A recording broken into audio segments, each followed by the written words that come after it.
bonjour et bienvenue sur le podcast consacré au cerveau moral et religieux, un cadeau que nous a fait l'évolution. Il y a 200 000 ans depuis l'Afrique, l'humanité partait à la conquête du monde. Elle détenait pour cela une arme secrète, son cerveau, une machine à penser, à tirer parti de son environnement, à se reproduire, à dominer. Longtemps, le cerveau était son meilleur allié jusqu'à ce qu'on se rende compte que certaines zones du cerveau, certains neurones ont en charge d'assumer notre survie, ne sont jamais rassasiés et réclament toujours plus de nourriture, de sexe, de pouvoir. C'est notre stratium. C'est un nain ivre de pouvoir, de sexe, de nourriture, de paresse et d'ego qui ne semble pas pouvoir être muselé par notre cerveau logique, par notre cortex. Il peut toutefois être orienté différemment, mais cela réclame un apprentissage, une stratégie qui peut être pratiquée à travers la méditation en pleine conscience, par exemple, ou à travers d'autres secteurs de motivation qui peuvent être créateurs de dopamine, un plaisir obtenu différemment, un autre moyen de solliciter cette zone particulière de notre cerveau. Cela peut être lié, par exemple, à une valorisation sociale ou encore lié à une pratique de la vie spirituelle inspirée, par exemple, de ce que précise Luigi Fantapie, qui nous dit: aujourd'hui, nous voyons inscrit dans le grand livre de la nature que Galilée dit avoir écrit en langage mathématique, la même loi d'amour qui est inscrite dans les textes sacrés des principales religions. La loi de la vie ne tend pas vers la conformité et l'aplanissement des différences, mais au contraire vers des formes plus développées de différenciation. Ainsi, la loi de la vie n'est pas la loi de la haine, la loi de la force ou la loi des causes mécanistes. Celles-ci sont les lois de la non-vie, de la mort, de l'entropie. La loi qui domine la vie est la loi de la coopération, tendant vers des buts toujours plus hauts, et c'est aussi vrai pour les formes de vie les plus primitives. Chez les humains, cette loi prend la forme de l'amour. Et c'est précisément pourquoi nous avons reçu un cerveau moral et religieux. Un cerveau qui, par ailleurs, nous permet aussi de voir la vie en rose, comme a su le démontrer Madame Tali Sharot, professeure en neurosciences et en psychologie de Londres, qui nous explique que l'optimisme est une caractéristique commune à 80% de la population humaine. Madame la professeure pouvait ainsi affirmer: nous avons découvert que le biais d'optimisme se maintient quoi qu'il arrive, car les gens corrigent plus sensiblement leurs prédictions en réponse à des informations positives concernant le futur qu'en réponse à des informations négatives. C'est tout dire. C'est tout dire aussi quand on sait que notre cerveau moral et religieux se cale, s'appuie sur l'information disponible dans la mémoire de l'espace-temps. La conscience est l'intelligence de l'univers, et tout être conscient alimente et s'alimente de cette conscience dans une boucle de rétroaction, dans des feedbacks. Mais la raison de l'émergence de la conscience en cet univers est métaphysique, c'est une volonté vibratoire, une énergie dont seule une plus grande conscience est maître.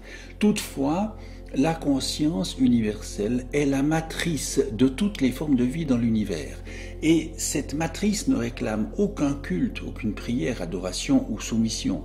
Aucune haine, peur, violence ou esclavage ne peut en découler. Aucun ennemi, guerre, martyre ou sacrifice n'est requis. La conscience universelle réclame simplement qu'on en ait conscience et qu'on s'en serve. Et tout émane de cette volonté vibratoire supérieure, tout est issu et tout y retourne. Nous en faisons intégralement partie, c'est à elle que nous devons le sens de l'évolution et son orientation majeure, par elle aussi que tout fait sens, que nous pouvons être, choisir, faire, nous orienter, et nous communiquons en permanence avec elle, avec cette volonté vibratoire, notamment à travers la singularité du cœur, car c'est le cœur qui nous permet d'accéder au champ de l'information du vide quantique. Le cœur a toujours accès à l'information avant n'importe quel autre organe du corps. Le cœur est l'antenne grâce à laquelle nous pouvons puiser cette information. C'est en fait l'unique organe qui envoie davantage d'informations au cerveau qu'il n'en reçoit. Ouvrir son cœur à la connaissance, c'est important, et cette connaissance est à chercher dans le cœur et par lui. C'est notre état émotionnel qui nous permet d'aligner notre antenne avec le champ et de recevoir ainsi l'information dont nous avons besoin. Et il faut sentir de manière empathique notre connexion avec le tout pour que notre antenne soit correctement dirigée. L'évolution nous encourage en réalité à mieux utiliser la conscience universelle, la grande intelligence vibratoire, notamment à travers ce qui est peu connu, à savoir les ondes gamma qui sont produites par le champ magnétique du cœur. Pour la neurologue Laura Colgin, lorsque les cellules nerveuses veulent se connecter, elles synchronisent leur activité en accordant leur longueur d'onde gamma à la manière d'un système radio. Les basses fréquences transportent la mémoire des expériences passées, notre vécu, et les plus hautes véhiculent ce qui se passe dans le moment. Et l'information sera tout particulièrement traitée par l'hippocampe, le siège de la mémoire affective, et par l'amygdale, le siège de la mémoire factuelle, qui vont transmettre toutes les informations à notre cerveau et à toutes les cellules de notre corps. Cette communication est absolument essentielle. L'évolution nous a orientés et nous encourage aussi à mieux écouter notre cerveau moral et notre cerveau religieux. Le cerveau moral se conjugue en 9 zones cérébrales grâce auxquelles nous avons des capacités particulières, le sens de la mesure, de la justice, de l'équité, le sens de la collaboration, le sens du partage, du respect mutuel, de l'empathie, de la compassion ou encore de l'altruisme.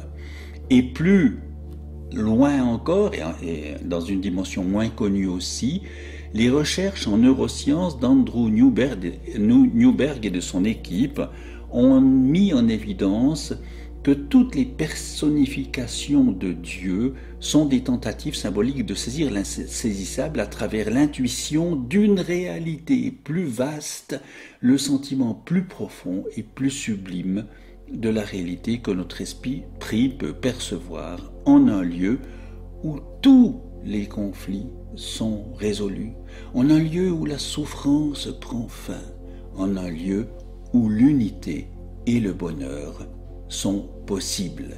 C'est dire qu'à cause de cette dimension-là, la notion de Dieu ne disparaîtra jamais. Mais bien sûr, ce lieu particulier peut être méconnu, inconnu ou entravé. Et pour Jean-Marie Delassus, pédiatre de son état, il est évident que l'homme qui ignore le sens de son être ne pourra que ressentir une insatisfaction profonde qui le ronge, et sauf à se soumettre pour n'être qu'un automate intégré aux institutions régnantes, il combat par l'avidité du pouvoir et la volonté de détruire. Il s'attache aux choses sans doute, mais surtout à autrui où il projette ses déceptions et ses rancœurs. L'être humain est alors l'être qui massacre, qui dépouille, qui tue à défaut d'être, parce qu'il y trouve la justification de son moi, dans l'appropriation, dans l'exploitation ou l'abolition de ce qui s'oppose à lui.